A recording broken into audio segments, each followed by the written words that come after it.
বন্ধুরা, গতকাল রাতে আমি শ্বশুরবাড়ি জলপাইগুড়িতে এসেছি। এখানে আমার জ্যাঠা শ্বশুররা থাকেন। এই যে আমার ভাসুর, আমার দুই ভাসুর এখানে থাকেন। ইনি হচ্ছেন বড় ভাসুর। আর এই যে কমলা সুন্দরী, ইনি আমার শ্বশুরবাড়িতে প্রায় দীর্ঘ 25 বছর ধরে কাজ করেন। আর এই যে আমার মেজ ভাসুর। তো আমরা সকালবেলা ঘুম থেকে উঠে একটু বেরিয়েছি, ব্রেকফাস্ট করে গ্রামের বাড়িতে এসেছি। গ্রামের বাড়ি হচ্ছে আমাদের দূর সম্পর্কে, শ্বশুরবাড়ির তরফ থেকে ওনারা রিলেটিভ হন। তো অনেক দিন ধরেই বলছিল যে আসার জন্য। তো আজকে মানে এতদিন হচ্ছিল না, যাই হোক। এই যে আমার যা, এবার গ্রামের পরিবেশটা কেমন হয় তোমাদের দেখাচ্ছি। দেখো কি সুন্দর লাগছে। শহরের থেকে এরা কিন্তু অনেকটাই দূরে থাকে। এটা হলদিবাড়ি যে আছে জলপাইগুড়ির পাশে, সেই হলদিবাড়ির ভিতরের একটা গ্রাম। চারিদিকে খালি পাখির ডাক শোনা যাচ্ছে। এগুলো তো আমরা শহরে পাই না। যাই হোক, এদের এখানে এসছি, ভীষণ ভালো লাগছে। আর কি আন্তরিকতা! দেখার সঙ্গে সঙ্গে গাছ থেকে যতগুলো বড় কাঁঠাল ছিল সব পেড়ে দিয়েছে। ক্ষেতের জমির কুমড়ো ফুল, প্রায় এক ব্যাগ কুমড়ো ফুল দিয়েছে। এটা ওনাদের গাছের থোড়। এই যে ওনাদের ক্ষেতের আলু, সব আমাদের জন্য প্যাকিং করেছে। এই আন্তরিকতা কিন্তু পয়সা দিয়ে পাওয়া যায় না। আর শহরের লোকেদের কাছ থেকে তো এগুলো আশাই করা যায় না। আমার ভাসুর আবার কয়েকটা লেবু তুলে নিয়ে আসলো। আর এই যে ওদের গোয়াল ঘর, আর এই যে বাঁশঝাড়, সবই কিন্তু ওই ওই দাদাদের, মানে যাদের বাড়িতে আমরা গ্রামে গিয়েছিলাম। তো দাদারা বলছে যে চলো তোমাদের সবজি খেতে নিয়ে যাই। আমি বলছি দাদা, সবজি খেতে যাব, কিন্তু সবজিগুলো তোমরা পেরো না, আমি একটু পারবো। এই যে ওনারা ভুট্টা লাগিয়েছেন, কিন্তু ভুট্টাগুলো না এখনও মানে ভুট্টা হয়নি। আর এই যে আমার মেজ ভাসুর গাজর তুলছে। দেখো কত গাজর লাগিয়েছেন ওনারা। এই যে কি ভালো লাগছে, এইরকম তো আমরা দেখতে পাই না। আর এই যে এই দাদাদের বাড়ি আমরা গেছি। ইনি হচ্ছেন বড় দাদা, ওই যে ওনার ওয়াইফ। আর এই যে আমার যা পাট শাক তুলছে। মানে আমরা তো এইগুলো মানে সবসময় কিনে থাকি, এইভাবে তো পাই না। তাই খুব ভালো লাগছিল। আমি বলছি তোমরা তোলো, আমি একটু ভিডিও করি। এই যে আমার যা অনেকগুলো পাট শাক তুলেছে। আর পাট শাকের ভেতরে মনে হয় ডাঁটা শাকেরও বীজ ছিল, তাই কিছু ডাঁটা শাকও মানে তুলেছে ও। আর এই যে এটা হচ্ছে গাজর বাগান। তো আমার মেজ ভাসুর গাজর তুলছিল, ওই দেখে আমারও খুব লোভ হলো। কিন্তু ওই যে আনাড়ি, আমি জানি না যে কোন গাছটায় মানে পরিপূর্ণ মানে পোক্ত হয়েছে কোন গাছটা, যেটা তুললে পরে ভালো গাজর পাওয়া যাবে। ওই দেখো আমি তুলেছি, আমি যেটা তুলেছি না সেটা কিন্তু একদম ছোট্ট গাজর, আর ওই দাদাটা তুলছে দেখো বড় বড় গাজর।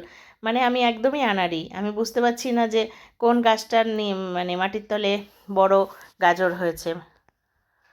এই যে দাদাটা তুলে দিচ্ছে। কি আন্তরিকতা ওনাদের! মনে হচ্ছে যেন জমির থেকে সব কিছু আমাদের দিয়ে দেবে। কিন্তু তা তো দিলেই হলো না, ওটা তো আনা যায় না। না, আমি বারবার বলছি দাদা আর তুলো না, আর লাগবে না, হয়ে গেছে। কিন্তু উনি কথা শুনছিলই না।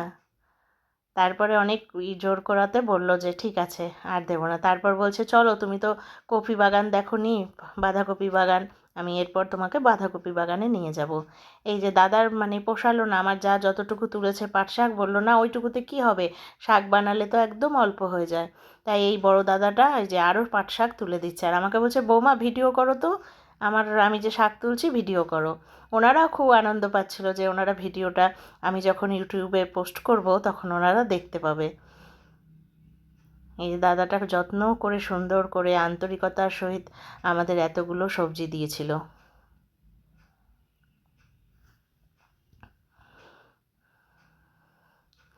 গাজর নিলাম, পাট শাক নিলাম, পাট শাকের সাথে কিছু ডাঁটা শাক ছিল সেগুলোও নিলাম।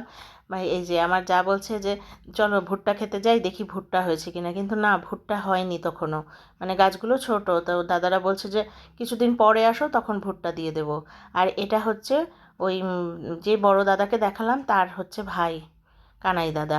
কানাই দাদা বললো কচু শাক খাবে, তাহলে কিছু কচু শাক তুলে দিই। আমি বললো হ্যাঁ, কোনো কিছুতে না নেই, কারণ শহরে আমরা এগুলো কিনে খেয়ে থাকি।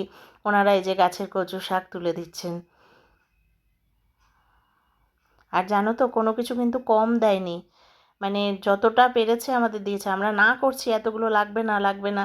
তারপরে আমার মানে জলপাইগুড়িতে এসে এগুলো ভাগ বাটোরা করা হয়েছিল আমার শ্বশুরবাড়িতে এসে। এই যে এই সেই বাঁধাকপির বাগান। এবার আমি তো বাঁধাকপি উপর থেকে তুলতে যাচ্ছিলাম, দাদাটা বললো না না, নিচ থেকে কাটো। তা আমি এই যে নিচ থেকে কাটলাম। একবার দেখিয়ে দিলেন উনি, তারপর আমি শিখে গেছি। আর কি যে আনন্দ লাগছে, মানে কি বলবো বন্ধুরা, এইটা আমার ফার্স্ট টাইম এক্সপিরিয়েন্স যে আমি নিজে হাতে সবজি কেটেছি। ভীষণ আনন্দ পাচ্ছিলাম। তারপর দাদাটা বলছে, দুটো বাঁধাকপিতে কি হবে, চলো আবার ওই পাশে চলো, ওই পাশে গিয়ে আরও বাঁধাকপি কাটো। তা আমরা মানা করছিলাম যে না, এতগুলো দিতে হবে না। বলছে না না, নিয়ে যাও নিয়ে যাও। এই যে ফুলকপিটা শেষ হয়ে গেছে, তাই আর ওনারা দিতে পারেনি। আর শীতের সিজনও তো শেষ, খালি বারবার বলছে শীতকালে আর কেন আসো না, তাহলে তো আরও সবজি দিতে পারি। এই যে আমাকে দাদা দেখিয়ে দিচ্ছে কোনটা কোনটা তুলতে হবে। ওনারা তো অভিজ্ঞ মানুষ, ওনারা ফল ফসল দেখলেই বুঝে যায় কোনটা ম্যাচিওর করেছে। আমাকে বলছে এই বড় বাঁধাকপিটা কাটো। তা আমি শিখে গেছিলাম কোন দিক দিয়ে বাঁধাকপি কাটতে হয়। এই যে কেটে নিয়েছি। এত ভালো লাগছে, এত আনন্দ পেয়েছি বন্ধুরা, জীবনে প্রথম আমি এইরকম মানে এভাবে ক্ষেতের মধ্যে গিয়ে বাঁধাকপি তুলেছি।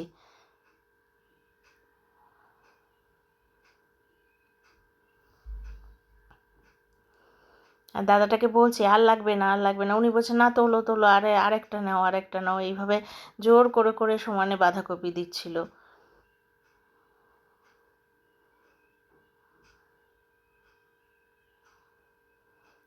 এটা একদম বুড়ো হয়ে গেছে, তাই মনে হয় এটা ভালো করে উঠছিল না। যাই হোক, এটা এটা দেয়নি, এটা নষ্ট হয়ে গেছে। তারপর বলছে এই ভালোটা তোলো, বড় দেখে এই ভালোটা তোলো। এই যে মানে কি বলবো বন্ধুরা, মানে ভাষায় প্রকাশ করতে পারবো না যে আমি কতটা আনন্দ পেয়েছি।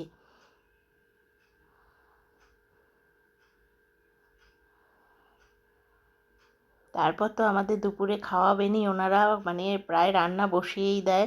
কিন্তু আমরা বললাম না, আজকে আমরা একটু ঘুরতে যাব, আমরা একটু গর্তেশ্বরী ওখানে সতীপীঠ আছে, সেই জায়গাটায় দেখতে যাব।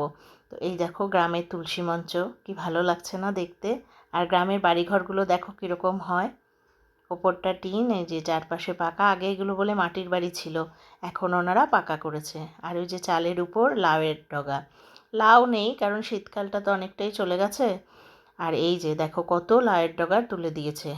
ভেবো না যে আবার এক ব্যাগ লাউয়ের ডগা, নিচে কিন্তু আলু আছে। আর এই যে কচু শাক। ঠিক আছে, টাটা বন্ধু।